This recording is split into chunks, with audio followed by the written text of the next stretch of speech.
कौंडण्यपूर ते दत्तापूर भक्तिमय कावड यात्रा.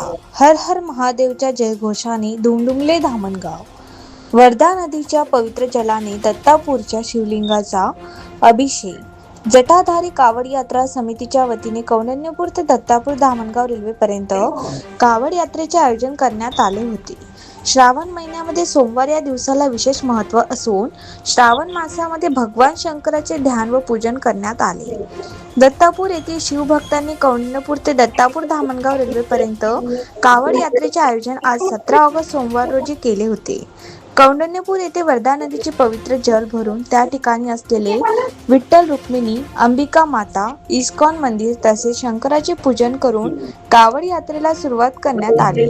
अनेक शिवभक्तांनी नाचत गाजत या कावड यात्रेत सहभाग घेतला होता. अंजनसिंगी, ढाकुलगाव, अशोकनगर, जुना धामणगाव होत शहरातून शास्त्री चौक, टिळक चौक, सिनेमा चौक, गांधी चौक होत दत्तापूर येथे असलेल्या शिव मंदिरापर्यंत कावड यात्रा आली. कावड यात्रेमध्ये विविध देखावे हे आकर्षण ठरले होते. कावड यात्रा ही शिवमंदिर दत्तापूर येथे आली व पुरातन शिव मंदिरात शिवलिंगावर वर्धा नदीचे पवित्र जल टाकून अभिषेक, पूजा, आरती यावेळी करण्यात आली. जटाधारी कावड यात्रेच्या सुंदर अशा आयोजनाने शहरात कावड यात्रेची नागरिकात चर्चा आहे.